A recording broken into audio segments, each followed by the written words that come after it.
Hola, ¿qué tal? Muy buenas tardes. Muchas gracias por acompañarnos a este episodio nuevo. Ahora tengo el gusto y el privilegio de estar con una persona que conozco desde hace muchos años, de los noventas, y es un excelente persona, un excelente médico, doctor Alfonso Mesa. ¿Cómo estás, compadrito? Muy bien, muchísimas gracias por la invitación y aquí estamos, compadre. Con Sale, gusto. vale.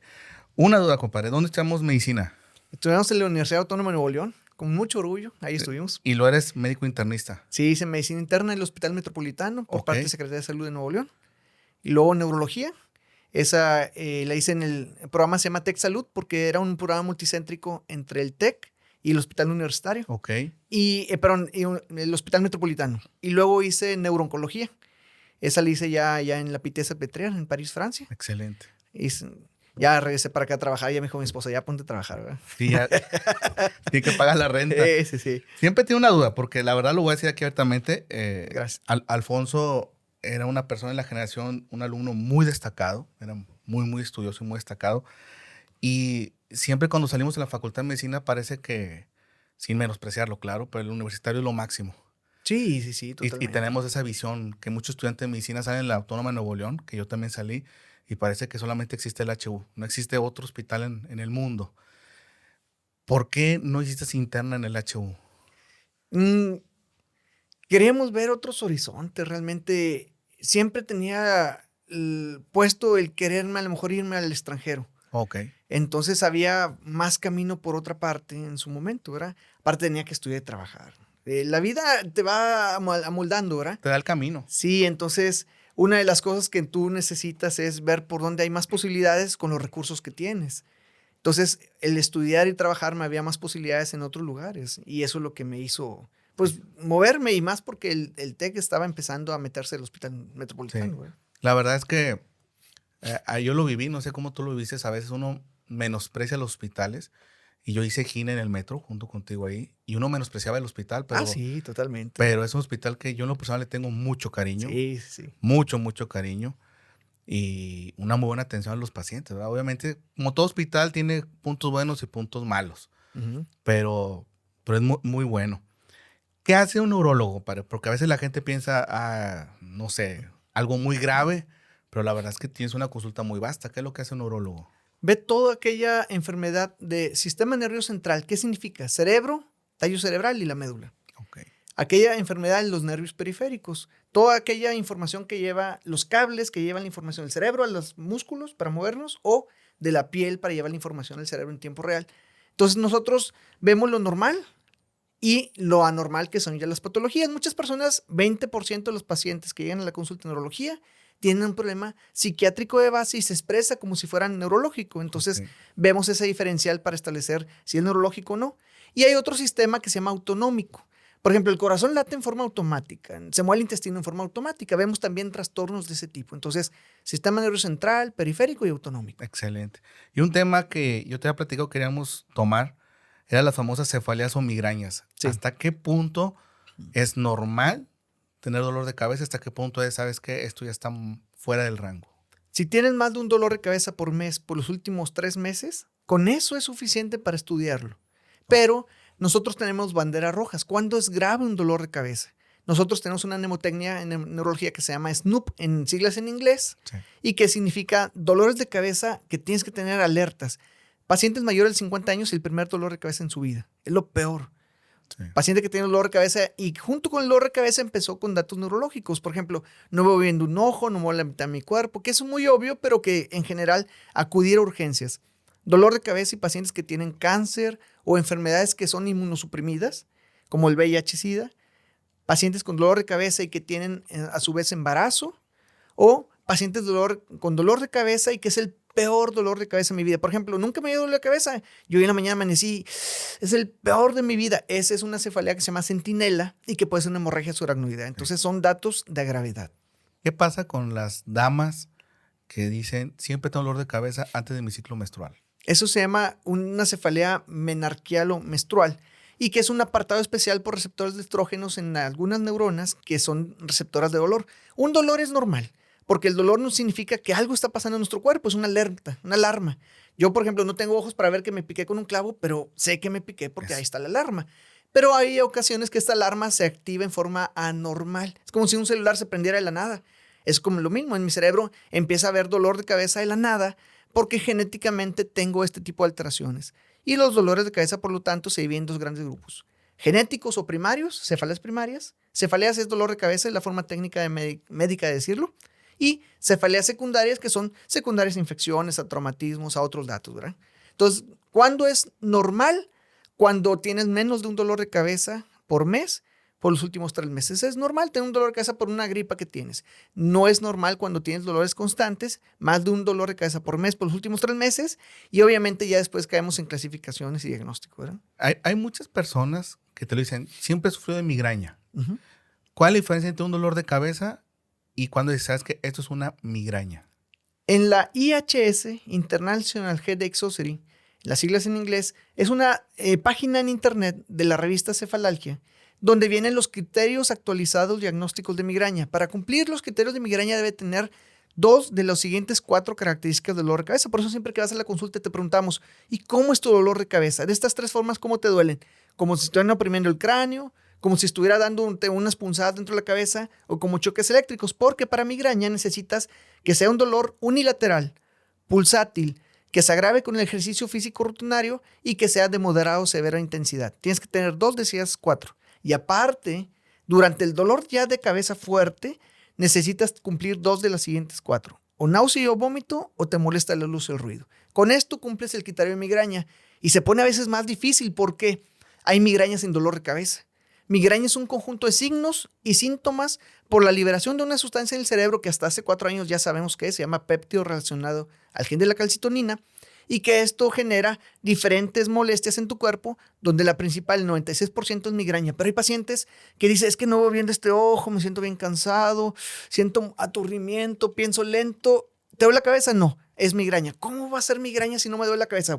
Es un conjunto de signos sin síntomas, donde el dolor de cabeza es la principal característica, pero no es la única, ¿verdad? Entonces, ¿sería bueno catalogarlo como ya un síndrome? Es un síndrome, sí, es un síndrome de la migraña causado por la elevación de este péptido relacionado al gen de la calcitonina, donde el dolor de cabeza es lo principal, ¿verdad? Ok, entonces, siempre menciono en los podcasts porque te he visto el tuyo, tu canal está excelente. Gracias.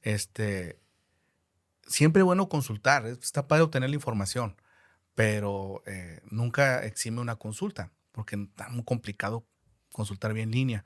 Pero ya tienes a la persona enfrente y te dice, ¿sabes qué? Tengo esto. ¿Qué le va a pedir el neurólogo a esa paciente? Si no tiene ningún dato de alarma, no le pedimos estudios de imagen. Siempre es bueno hacer con la mayor cantidad de datos posible el paciente con una exploración neurológica adecuada y el interrogatorio, el diagnóstico. Y el diagnóstico es clínico. Entonces muchos pacientes me preguntan, doctor, ¿no me va a pedir un estudio de imagen? No quiero hacerlo gastar si no tiene datos de alarma, porque solamente 1 de cada 10,000 personas que no tienen datos de alarma puede tener algo grave. O sea, ¿para qué hacer gastar a 9,999 pacientes que gasten un estudio de imagen si no lo necesitan? Entonces, con el puro hecho de platicar con el paciente, explorarlo clínicamente, que eso es muy aburrido en neurología, entre comillas, a nosotros nos gusta mucho. A todo paciente en neurología, a todo lo que llegue, hay que explorarlo igual. Y aquello que se salga de la normalidad, ahora sí, explorar a fondo. Entonces, exploramos físicamente el paciente con migraña, lo interrogamos, nos dicen los datos clínicos y hacemos el diagnóstico. Oye, es que es muy importante lo que dices, porque yo lo veo en la consulta, ya tengo TAC y salió normal. ¿Por qué? Es que no sé quién te pidió el TAC. Uh-huh. Y ahorita es muy fácil que cualquier persona vaya a un centro y pague un TAC y se lo hacen. Y uno dice, no sé por qué. Es que me duele mucho la cabeza. Ya sabes, pensando, debo tener algo ahí anatómicamente en mi cerebro y es lo que me está obstaculizando. ¿Qué pasa con las personas que te dicen, sabes qué?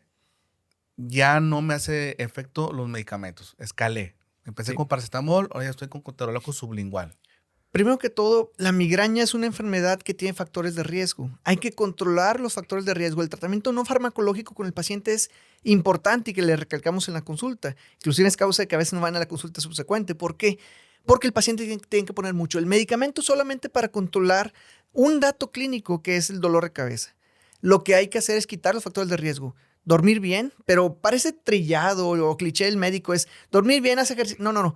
Realmente se han hecho estudios muy viejitos, de los 70, donde si te duermes después de las 11 de la noche, aumenta hasta 13 veces el riesgo de una crisis de migraña en las siguientes 72 horas. Okay. Entonces, dormir antes de las 11 de la noche, el estar con menos estrés, que a veces es difícil por tu trabajo, y el tener un control adecuado de los horarios de alimentos. Porque dicen las personas, es que no desayuné y me duele la cabeza.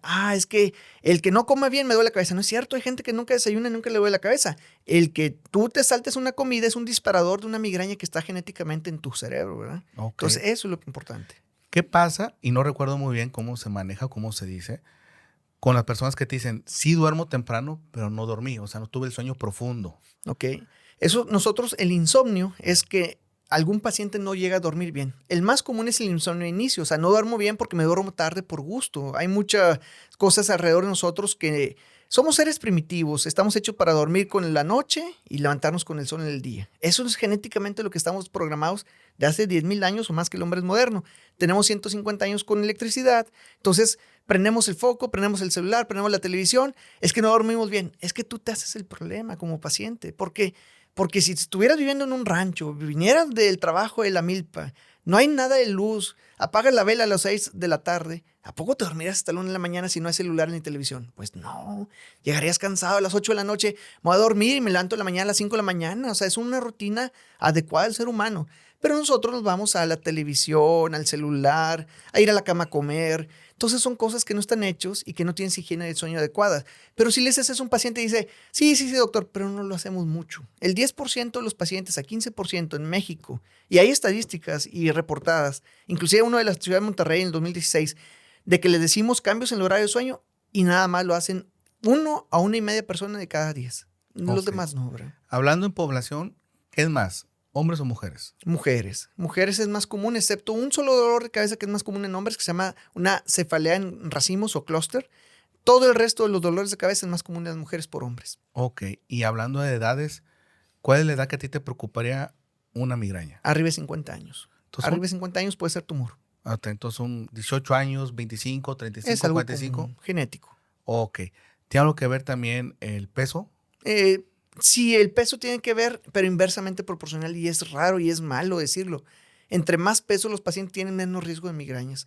No sé si sea porque los pacientes, obviamente, peso, hablando de gente que hace dieta, porque si tú tienes un peso adecuado, con ejercicio adecuado y sueño adecuado, pues obviamente no vas a tener ningún problema. Pero comparando personas con estrés, con sobrepeso y con peso normal, es menos riesgo, 0.8 veces, tampoco es tan importante, Sí. con sobrepeso. Ok, compadrito. ¿Qué es tan común? ¿Qué pueden ser los papás cuando tiene un adolescente que te está diciendo, me duele mucho la cabeza y probablemente sea tensional? Sí. ¿Hay que recomiendas? ¿Consultar o sabes que vete con el analgésico de los más primarios, como un paracetamol? Si es menos de 15 días al mes de dolor de cabeza, o sea, 3 a 4 dolores por semana, las últimas 3 semanas, consultar. Si es menos, puedes controlártelo con analgésicos el primer mes, pero sabiendo bien los factores de riesgo. Si tu hijo obviamente se duerme a la 1 de la mañana, pues tienes que hablar con él y decirles, tú eres el que sufres, yo no, a ti te está doliendo. Tú tienes la respuesta. Duérmete temprano y te va a quitar el dolor de cabeza. Duérmete tarde y te va a doler. Sencillo. Y el riesgo es muy bajo si no tienes ningún dato neurológico o fiebre asociado al dolor de cabeza, ¿verdad? ¿Y algún estilo de vida, por ejemplo, el tabaquismo, el alcohol? El alcohol mejora el sueño en algunos pacientes. Sí, pues. Y solamente el vino en migrañas, que se ha visto por la tiramina, que es un factor de riesgo, en el resto no se ha visto que incremente ni disminuya el dolor de cabeza como tal. Y el tabaquismo, como quita la ansiedad, en algunos pacientes mejora el dolor de cabeza. Obviamente el tabaquismo es malísimo. No quiero decir que se estimule el tabaquismo, pero sí que en cuanto se ha hecho estudios poblacionales, no se ha visto una relación de tabaquismo con dolor de cabeza. ¿Los chocolates? El chocolate incrementa el dolor de cabeza, pero solamente en el 1.2% de los pacientes. Antes, con migraña quitabas todo. Café, té, chocolates, quesos, añejos, vinos, por tiramina. Ya se sabe que no, que la migraña es individualizando al paciente. Si a ti te duele la cabeza con algo, pues obviamente quítate eso, ¿verdad? Oye, como chocolate y me duele la cabeza, ¿y por qué comiste 3 veces más? Es que me gusta. O sea, es ilógico el que vuelvas a comerlo, ¿verdad? ¿Y qué pasa con las hormonas? O sea, la paciente dice, tengo anticonceptivos, tengo el implante, tengo el DIU. ¿Lo ves como un factor detonante? Sí, totalmente. Aproximadamente de un 6 a 8% de los pacientes que tienen dolor de cabeza asociado a hormonas es por el uso de hormonas extra a la migraña menstrual. O sea, de 100% de pacientes que tienen dolor de cabeza relacionados con su menstruación, 8% es porque están tomando hormonas. O sea, no es mucho, pero sí incrementa el riesgo porque algunas neuronas son estrógeno dependientes y se activa mal la alarma del dolor, ¿verdad? Sí, en el área de ginecología Algo vemos cada vez más frecuente. Era muy común ver pacientes que toleraban los medicamentos. Ujú. Y ahora que se diversificó todas las marcas, es muy común pacientes que dicen, no te tolero la marca que normalmente le iba a tolerar. No sé a qué se deba o estamos evolucionando a nivel hormonal las mujeres, pero la mujer de los 70 es muy diferente al 2024. O sea, no te tolera mucho. Entiendo muy bien que la microdosis cada vez es más, Ujú. pero sí muy común la pacientes que dicen, no, no te lo tolero. Cuando tú pensabas, estadísticamente debiste haberlo tolerado. Hay algo que nosotros sospechamos y que no lo hemos demostrado en la ciencia como tal, que se llama epigenética. ¿Qué significa? Si tú, como hombre, haces mucho ejercicio, naciste muy delgado porque tu papá era delgado, tu abuelo era delgado, todos eran flacos en tu familia, pero tú hiciste mucho ejercicio, mucho el músculo, tuviste un hijo ya cuando hacías ejercicio, pues lo más lógico es que tu hijo sea también flaquito porque la genética te dice que va a ser flaco. Pero hay algunos que dicen que no, que al momento de estudiar en ratas, como es más rápido la generación de ratas, generación en generación, son de 20 a 30 días, puedes estudiar más rápido un cambio generacional que el humano, ves que las ratas cada vez que hacen más ejercicio, las ratas que van saliendo de generaciones son más fuertes. Ok. Entonces a eso nosotros le llamamos epigenética, que si tú hiciste ejercicio, en ese momento tuviste tu hijo, mandas esos genes nuevos a tu hijo, no los que ya tenías previamente. Entonces se piensa en la epigenética, pero como el humano es cada 30 años una generación, es raro estudiar una epigenética, pues sería estudios de 200 años que quién lo hace, pero en ratas sí se ha visto.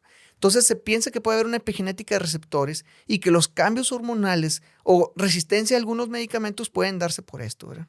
¿Hay alguna complicación a aquellos pacientes que son resistentes a los fármacos para la migraña? Sí, hay algunas personas que al revés usan medicamentos de más y de más y de más y nosotros le llamamos cefalea por sobreuso de medicamentos. Imagínate qué difícil es que una paciente te llegue, doctor, es que utilizo 20 días al mes medicamentos para el dolor de cabeza y que le digas tú, no, ¿sabe cuál es el resultado y el tratamiento para usted? Sí, quitarse el medicamento. Dices, está loco este doctor, ¿cómo me voy a quitar el medicamento? Y es porque es por sobreuso de medicamentos.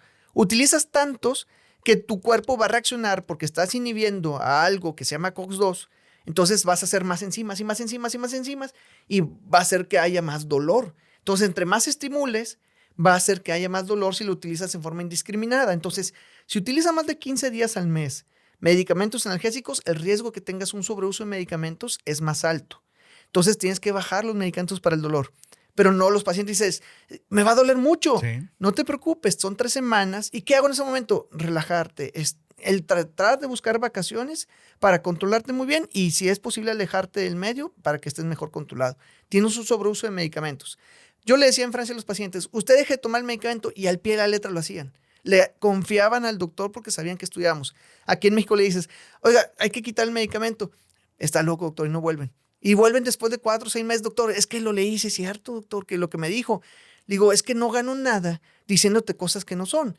A mí me gusta tener la pantalla en la consulta para explicarle al paciente en la pantalla qué es lo que les estoy explicando y sacar las páginas donde dicen, esta es la sobreuso de medicamentos, los criterios diagnósticos. Dice, sí lo cumple, doctor. Le digo, sí, sí lo cumple. Dice, pero no puedo creer que quitarme medicamentos me va a mejorar. Vamos a intentarlo. Y muchos mejoran. Pero hay la relación médico-paciente, te tienes que Sí. ganar esa confianza, ¿verdad? Ese es el objetivo de este podcast, compadre, porque a mí lo personal me molestan mucho las informaciones que no son correctamente bien comunicadas y de un origen que no es el real. Entonces, ahorita cualquier persona puede hacer un podcast, un TikTok y decir, el dolor de cabeza se quita con estos. Y yo lo intenté. Y la gente lo hace. Ujú. Y a mí me molesta mucho decir, oye, ¿por qué no ves un video de gente profesional en tu ciudad que lo puedes contactar físicamente, no nomás por un video, y que tengan la información de primera mano?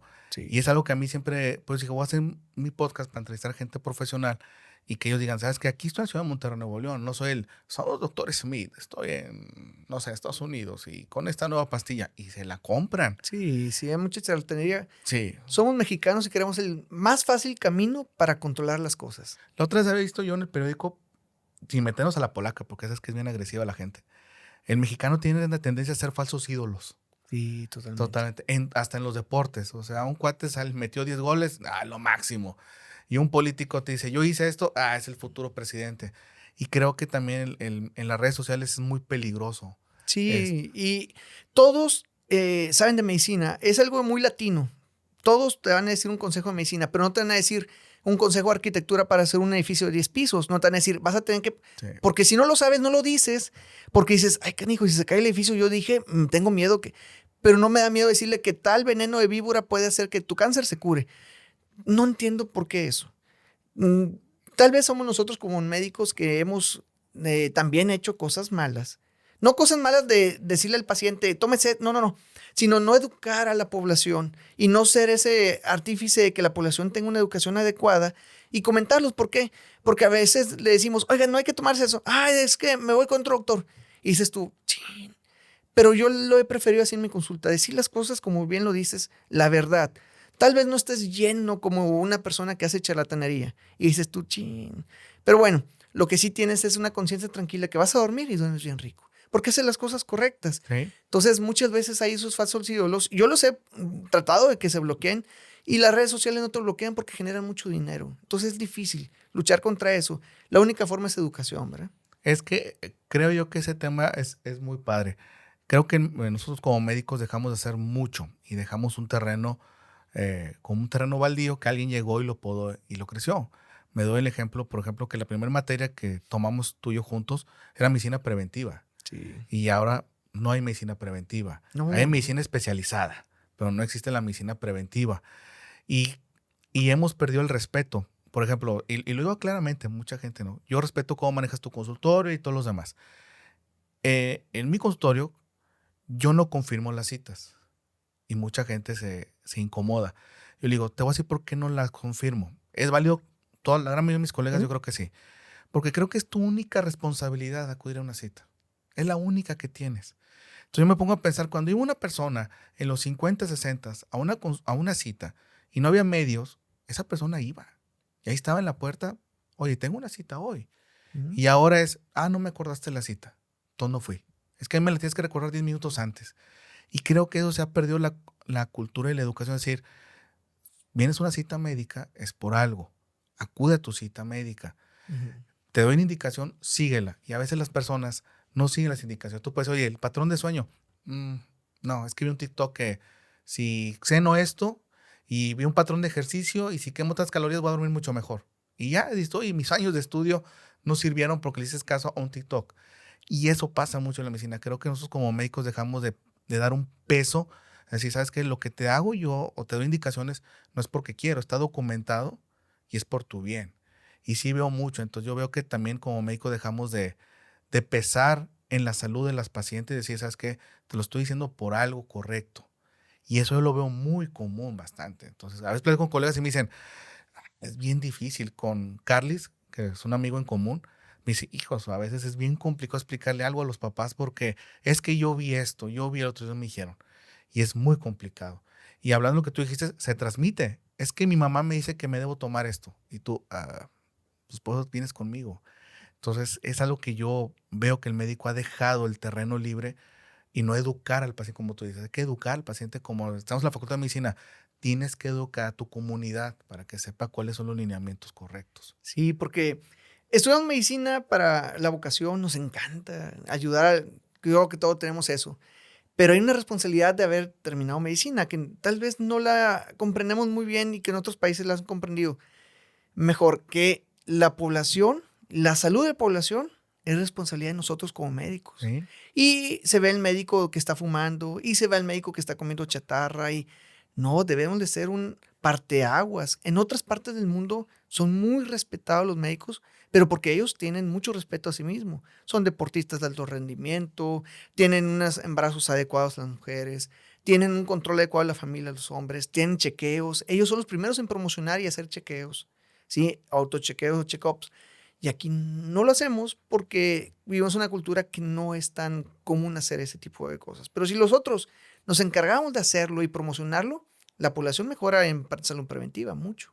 Esa es la clave. Última pregunta en migrañas, compa, antes de despedirnos.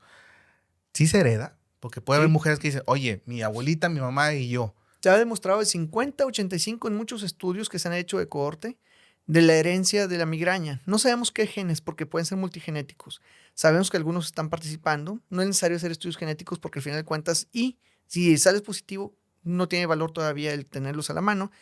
Pero sí, el 50-85% de los casos de migrañas tienen una base hereditaria en primer grado. tíos, abuelos, padres, que pueden estar afectados con este tipo de problemas y que se hereda y que nosotros también tenemos posibilidades de un 50% de herencia en promedio a nuestros hijos, ¿sí? De forma autosómico recesiva. Y así, repito, como una duda, ¿cómo le hacía a la gente antes sin tantos fármacos? Que se amarraban algo en la cabeza, ¿verdad? Hacían algo que se llama un dolor referido. Les dolía más otra parte, pero ya Para bloquear. establecida para controlar el dolor que tenía en ese momento, ¿verdad? Se amarraban chiquetes y chiqueros, todas esas cosas. Está excelente, compadre, el temita. Me da mucho gusto. Esta es la primera parte. Sí, gracias. ¿Dónde están tus redes, compadre? Sí, el Neuromesa. Neuromesa es algo que hemos tratado de llevar también así en canales Sí, sí, de te he visto. información por redes sociales para llevar la información lo verídico que es tener esas bases que está la bibliografía atrás. Y pues bueno, seguirnos ahí en las redes sociales. ¿Y dónde está tu consultorio? Estamos en Centro Médico AVE, piso 6, ahí en Neuromesa se llama el ¿Te consultorio. fuiste al AVE? Sí, estamos en el AVE, en el 6º piso. No sabía. Sí. Ahí estamos ya de año y medio, aunque muy probablemente ya entre algunos colegas y nosotros formemos una clínica, pero todavía está en pañales eso, ¿verdad? Excelente. Espero que les haya gustado. Muchas gracias. Nos vemos en la segunda parte. Que estén muy bien. Bye bye. Cuídense mucho. Gracias.